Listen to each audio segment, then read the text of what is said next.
नमस्कार दोस्तों। शिव पुराण के अनुसार भगवान शिव और माता पार्वती का पुनर्मिलन हुआ था और यह दिन हरियाली तीज का था। दोस्तों, एक बार भोलेनाथ ने माता पार्वती को उनके पुनर्जन्म के बाद याद दिलाने के लिए तीज की कथा सुनाई थी। भगवान शिव ने कथा सुनाते हुए कहा, पार्वती, तुम मुझे पति के रूप में पाना चाहती थी, जिसके लिए तुमने हिमालय पर्वत पर कठोर तप किया। तुमने सर्दी, गर्मी, बरसात आदि सभी कष्टों को सहा। इसे देखकर तुम्हारे पिता बेहद दुखी थे। एक बार भगवान विष्णु के कहने पर देवर्षि नारद तुम्हारे घर गए और उन्होंने तुम्हारे पिता से कहा कि विष्णु भगवान आपकी पुत्री से विवाह करना चाहते हैं। आपकी क्या राय है?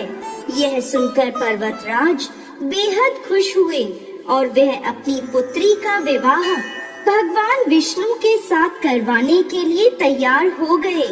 यह समाचार नारद जी ने विष्णु भगवान को दिया, लेकिन जब ये बात तुम्हें पता चली तो तुम नाराज हो गईं, क्योंकि तुमने मेरे लिए घोर तप किया था और तुम मुझे मन ही मन अपना पति मान चुकी थी। यह बात तुमने अपनी सहेली को बताई, तब उसने तुम्हारी मदद करने के लिए तुम्हें एक घने वन में छुपा दिया। वह वन ऐसा था जहाँ तुम्हारे पिता कभी नहीं पहुँच सकते थे। इस वन में तुम लगातार तप करती रही। पर्वतराज तुम्हारे ना मिलने से परेशान थे। वह इस चिंता में थे कि यदि भगवान विष्णु बारात लेकर आ गए और तुम नहीं मिली तो वह नाराज हो जाएंगे।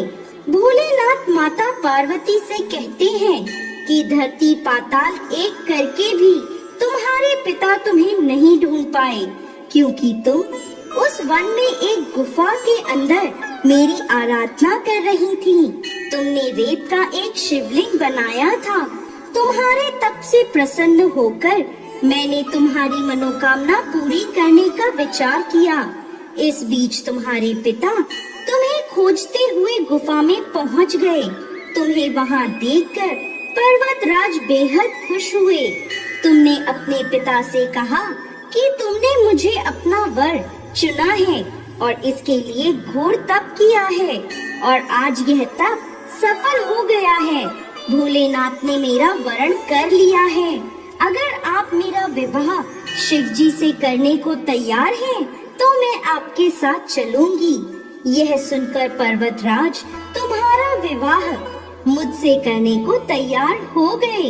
इसके बाद उन्होंने विधि विधान से हमारा विवाह संपन्न कराया।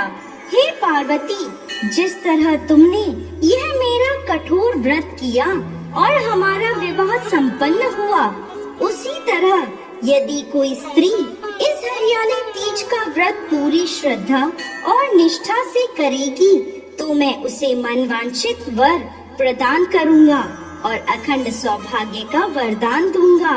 हे भोलेनाथ, इस कहानी को कहते, सुनते और हुंकार भरते सब पर कृपा करिएगा। जय भोलेनाथ, जय माता पार्वती।